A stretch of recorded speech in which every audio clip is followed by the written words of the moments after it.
Fabrice, pour les personnes qui te suivent sur les réseaux sociaux, on te voit beaucoup à la clinique de Grosbois, mais on te voit également un peu partout dans le monde.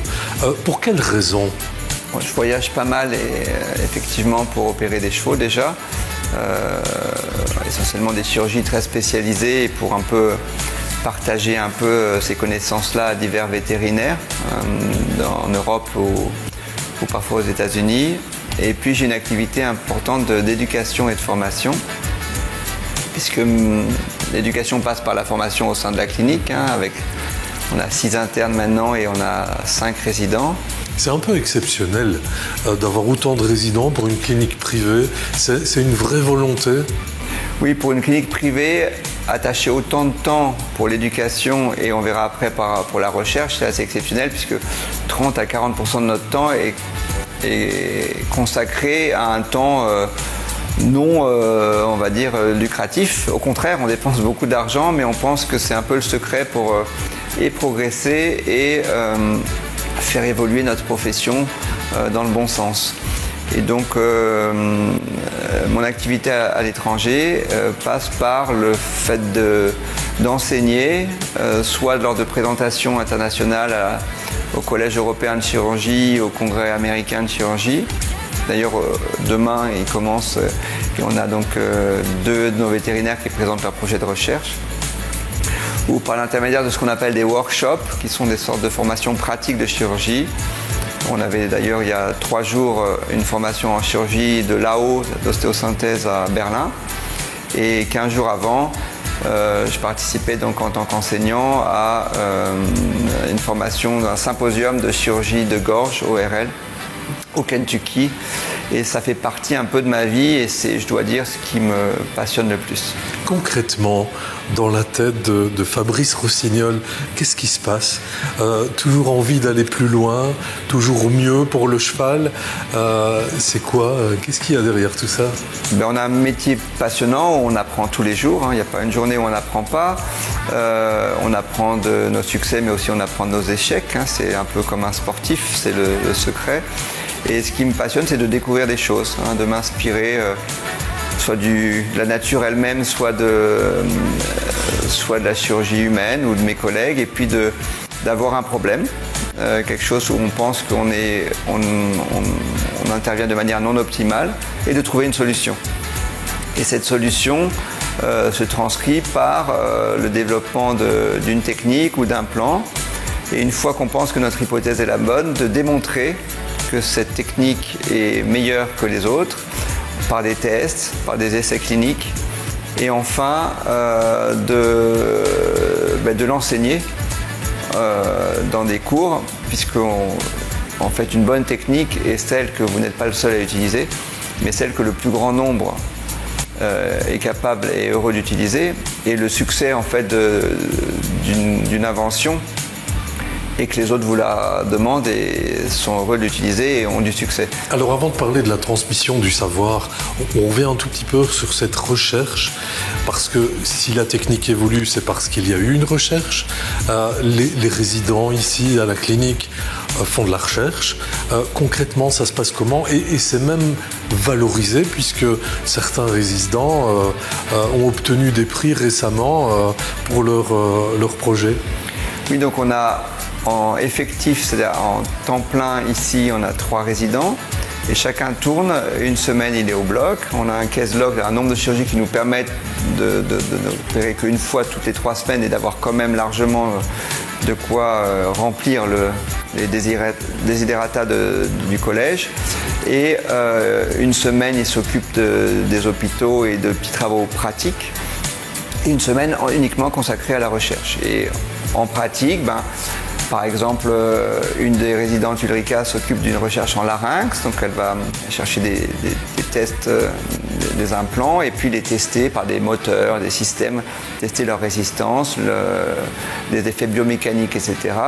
Une autre développe des nouveaux implants cervicaux, imprimés en 3D, donc on s'est aperçu que les implants actuels avaient des limites. Et donc on continue par faire une hypothèse, s'inspirer de l'humaine et puis ensuite développer par l'impression 3D qui a, je dois dire, révolutionné notre approche de la chirurgie puisque on peut avoir des implants sur mesure Le cheval ayant une anatomie particulière, avoir ces implants sur mesure nous permet de les créer, de les modifier et ensuite de les tester sur des presses, des appareils. Enfin, c'est typiquement ce que font tous les chirurgiens en recherche et qui permettent de tester biomécaniquement la qualité des implants avant de pouvoir les appliquer sur un animal. Vous avez d'ailleurs une très grande chance ici à Paris, c'est de disposer d'une fabrique deux pas de la clinique. Oui, ça a été un concours de circonstances assez fortuit mais extrêmement enrichissant qui nous permet d'avoir cette entreprise 3D médicale qui construit déjà beaucoup d'implants pour la chirurgie humaine et puis qui s'est tournée vers le cheval et qui nous permet d'être innovants. Mais encore une fois, il ne suffit pas d'innover et de l'appliquer. Il y a tout un process extrêmement long qui vise à tester de manière très scientifique avec des contrôles extrêmement rigoureux, longs, le nouvel implant. Et puis une fois qu'il est de le valider, une fois qu'il est validé, de commencer à opérer des chevaux avec. Et enfin après, si on pense qu'il est bon, d'enseigner la technique de cet implant, parce qu'il ne suffit pas d'avoir l'implant, il faut aussi expliquer aux autres comment l'utiliser. Il y a des règles pour que son utilisation puisse être valorisée. Et on en arrive à la transmission du savoir, non seulement au sein de la clinique, mais à l'extérieur et dans le monde entier. Et c'est là que joue ou qu'entre ton rôle de transmission de ces techniques. C'est ça, donc en fait ça vise à, d'abord au sein de la clinique, on fait un briefing tous les matins, on se voit à 7h, on débriefe. Le débriefing, c'est un peu comme la chirurgie, c'est un peu comme l'aviation.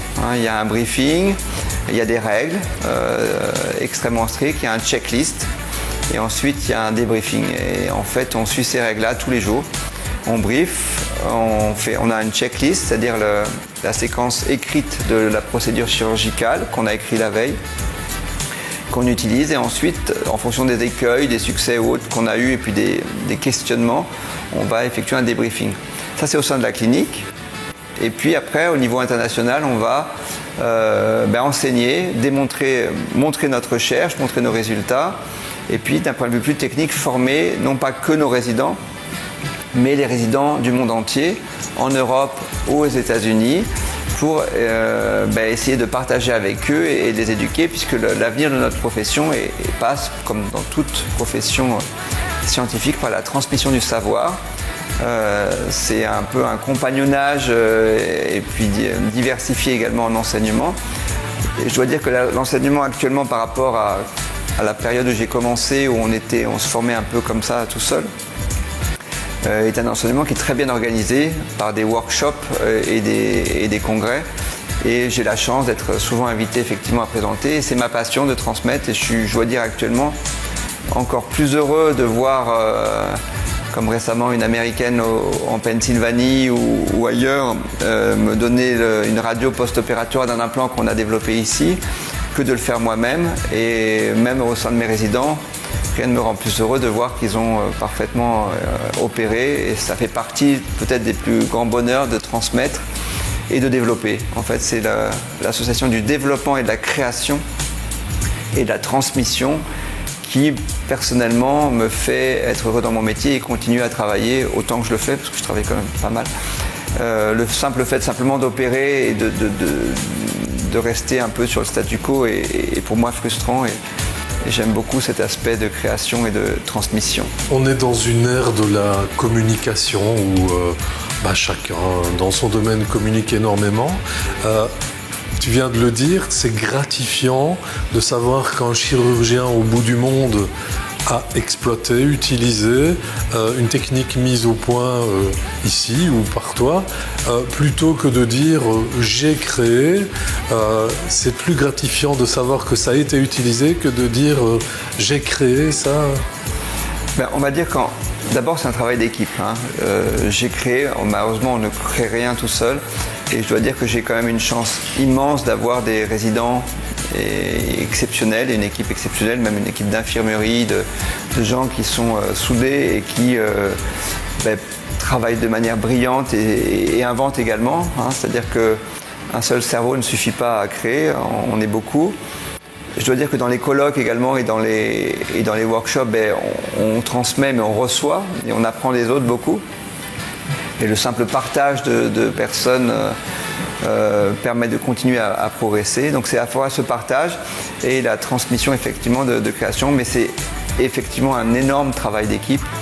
Et ce qui est agréable aussi, c'est de voir qu'au cours de leurs années de résidence, les résidents arrivent à comprendre ce mécanisme, l'analyse du problème, l'invention pure, l'ajustement et la démonstration de l'efficacité de l'implant ou de la technique, qui est un process long, qui peut être parfois frustrant parce qu'on a des échecs, comme toute invention, mais qu'on arrive finalement au but et ce but-là ultime est le fait d'opérer un cheval et de le sauver grâce à une invention. Et personnellement encore plus fort d'avoir quelqu'un d'autre qui, quelque part dans le monde, en Europe ou ailleurs, ou aux États-Unis, va sauver un animal par quelque chose que vous avez, avec votre équipe, inventé et créé. Alors tu viens de dire quelque chose qui, je pense, est essentiel dans tout ça, c'est sauver un animal. À la base, c'est ça, on n'invente pas pour avoir une médaille, on invente pour sauver un animal. Et c'est ça qui est important, c'est-à-dire que ce qui est frustrant parfois au début, mais c'est plus frustrant du coup, puisqu'on invente, c'est le cheval est notre métier est une niche. On est peu dans le monde à faire de la chirurgie. Et l'anatomie d'un animal, d'un cheval est très particulier. Donc autant, si vous voulez, en chirurgie humaine, on a une économie, des finances et des process qui permettent d'avoir une machine de guerre à inventer, autant dans notre petite niche, on doit trouver les moyens de continuer à progresser et de sauver les animaux. Puis le cheval, vous le savez probablement ou vous ne le savez pas, mais c'est quand même un animal extrêmement fragile. C'est un animal qui fait 500 kg et qui ont des jambes de la taille de mon bras. Et donc il y a des impacts et des contingences anatomiques et physiologiques qui sont très complexes, et ce qui fait qu'on doit inventer des implants ou des techniques spécifiques à cet animal-là. Et donc c'est grâce à ces partenaires, les impressions 3D, etc., qu'on arrive à le faire. Est-ce que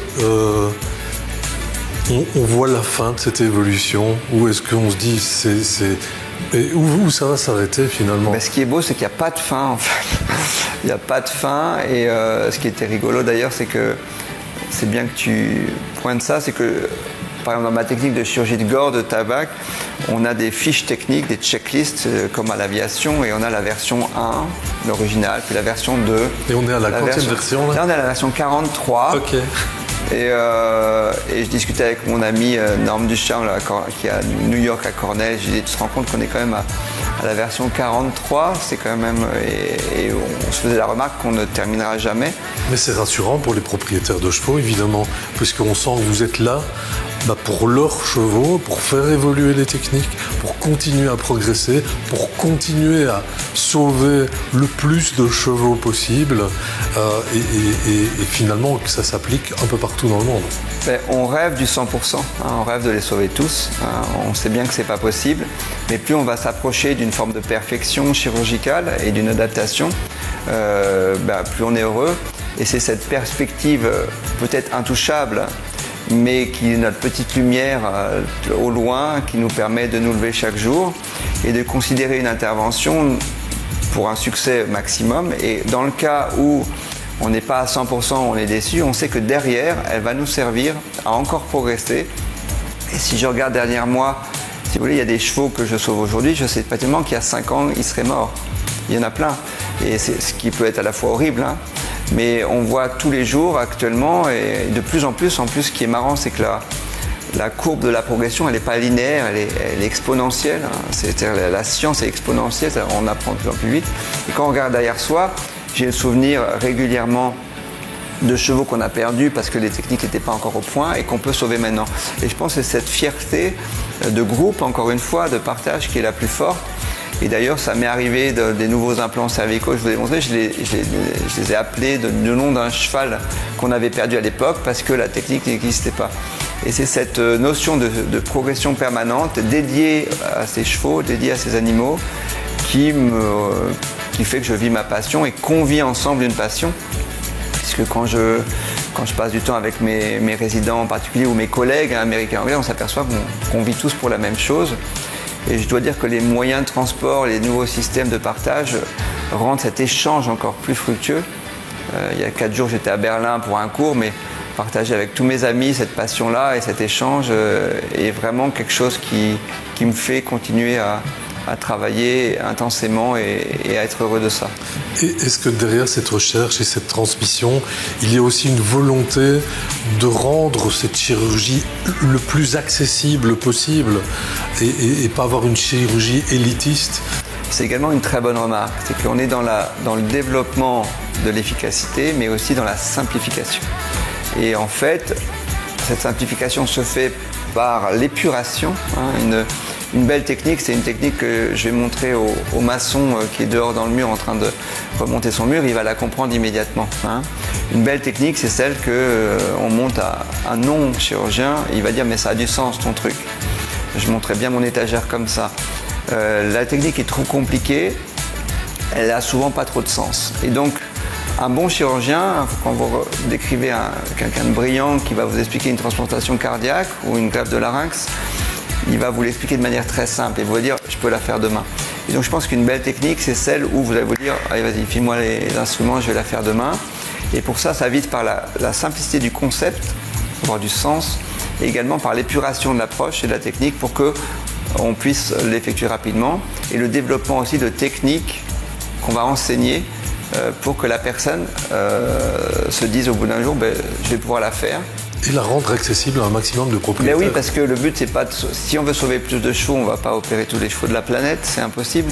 Donc opérer dans son coin et grossir un peu, je vais dire, égoïstement, en voulant faire le plus gros volume de chevaux, le plus gros chiffre d'affaires, pour moi, c'est complètement stérile. Le fait, par contre, de grossir, mais dans le but de former des gens qui sont finalement des concurrents, finalement, la croissance passe par là. Elle passe par là parce que pour moi, un vétérinaire, un chirurgien qui a une belle relation avec son client ou son patient, le patient va avoir confiance en lui. Donc si une chirurgie ne marche pas, il ne va pas mettre en doute le patient, mais il va mettre en doute l'intervention. Et donc plus on va développer des interventions, plus elles seront faites, plus ces chirurgies ou ces soins vont avoir une bonne réputation. Et cette bonne réputation va faire que indirectement le volume de patients opérés va augmenter. Et donc c'est un peu ça finalement, c'est pas une perte, c'est un gain et c'est un gain qui est mutuel et je pense qu'il est généreux. Généreux dans le sens où on donne mais on reçoit aussi beaucoup. Est-ce qu'on arriverait un jour, comme en chirurgie humaine, c'est hors de question de laisser quelqu'un sur le carreau et dire non, on n'a pas les moyens de se payer la chirurgie. Est-ce qu'on arriverait un jour chez les chevaux à avoir cette même réflexion ? Alors on arrivera un jour à s'en approcher fortement, mais il y a un autre paramètre qu'il faudrait pointer, c'est l'aspect financier. Ce qui fait que je connais plein de gens qui se sont fait opérer 2 fois d'un genou, voire malheureusement plus tristement qui ont des soins intensifs de cancer ou pas. Ça coûte plusieurs millions et on a une sécurité sociale. Donc tant qu'on n'arrivera pas à instituer un système d'assurance ou de choses comme ça, malheureusement on aura une forme quand même d'inégalité. On aura des chevaux chanceux qui pourront se faire opérer par des chirurgiens chanceux et des gens qui resteront sur le carreau, comme ça arrive un peu chez l'homme dans certains pays encore, même dans des pays développés. Mais ça arrive beaucoup dans les chevaux, moins, mais ça arrive toujours, donc il faudra aussi essayer de rendre les chirurgies le plus abordables possible, et plus la chirurgie se développe, plus elle devient abordable, mais également trouver des systèmes d'assurance, de mutualisation des coûts, permettant que ces chirurgies puissent profiter au plus grand nombre. Mais ça fera sans doute l'objet d'un long débat une autre fois. C'est ça. Merci Fabrice. Avec plaisir, à bientôt.